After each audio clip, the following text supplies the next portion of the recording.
Hey, how's everybody in the YouTube world doing today? So one question that people have been asking me on YouTube since I started posting these RD-8 beat videos, I noticed quite a few people have gone out and bought one. And one of the things that some people are saying is, like, Willie 4 Millie.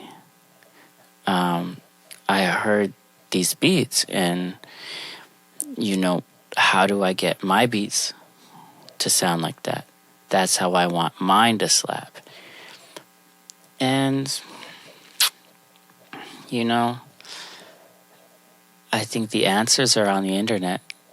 If you look up how to make stuff louder, it's all there.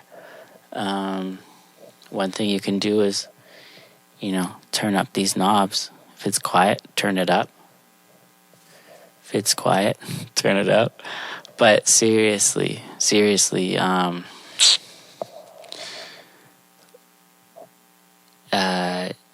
people are surprised because it doesn't sound like the 808 in the hit records. And that's one thing I addressed in my 1 year of using the Behringer RD-8 video. I was just letting people know, like, it's not going to sound like the 808 right off the jump. First off, it doesn't have the rejected transistors. What else? It's not being fed into thousands of dollars of outboard gear. So, but here's a couple, 2, maybe 3 things I do to make sure it just slaps it, just slaps out of the park.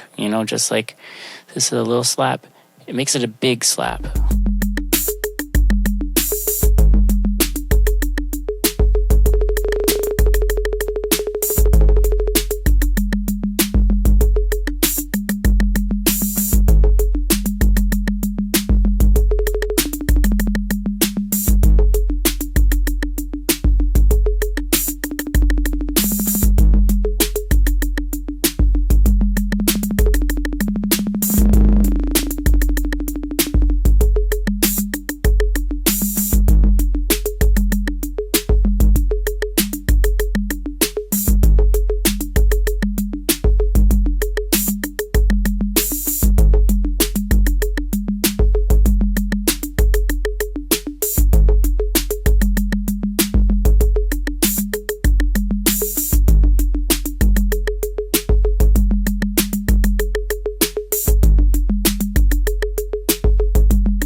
Like, one of the first things you can do that'll just transform the music right away, instantly, just instantly, super loud, is I use a VSD called Sketch Cassette.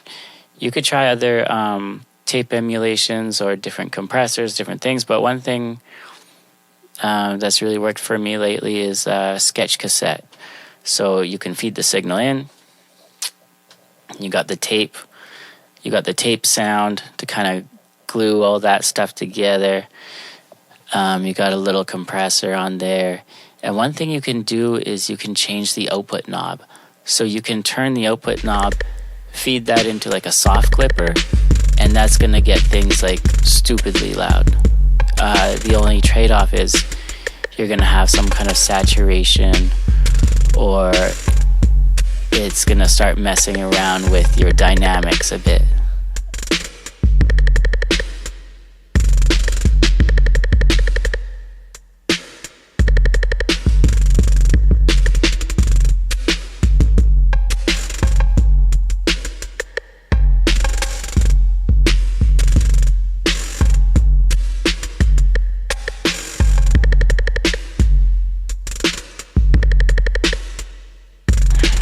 Okay, now another thing you can do is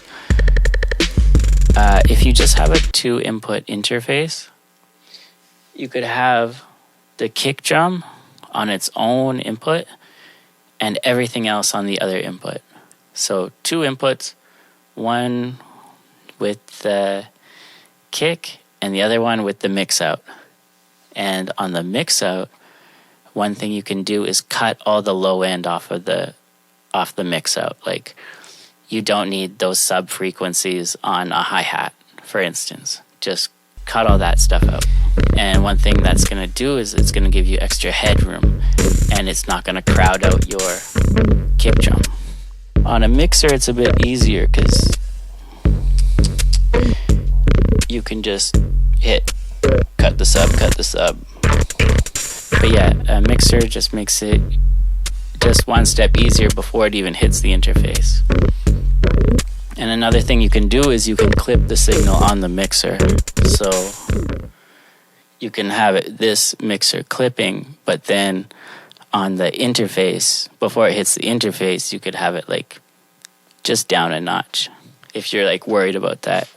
Another thing I have on the mixer is it's like a drum shaper. So if you have a drum shaping VST, you can try putting that on. This is one that came with my interface. It's like a drum strip from SSL. And what I do is I just like hit a preset, tweak what I need to tweak. And you know, like you can take that big kick drum and make it a little thin kick drum. You can have that thin kick drum and kind of expand it, like hold that sustain a bit. And there's other EQ things you can do with it too. So that's another thing I sometimes have on the mixer. And then on the master, I'll have Ozone. And that's kind of just like a catch-all, whatever. Thanks for tuning in. You can always add me on Duolingo, William 4 times. I try to keep up to date with that. I'm trying to learn I'm trying to buy a Lululemon stock and then also learn a Lulu language. So yeah, just tap in one time with your boy.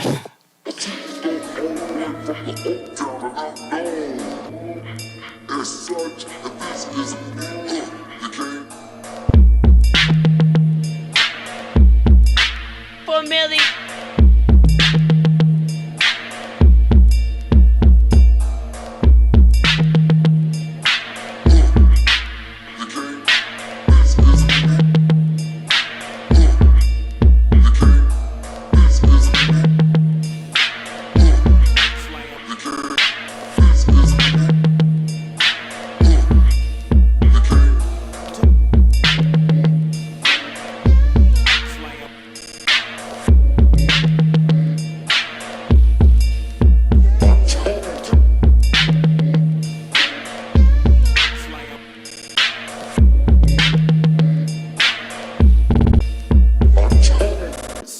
Rap game's been good to me.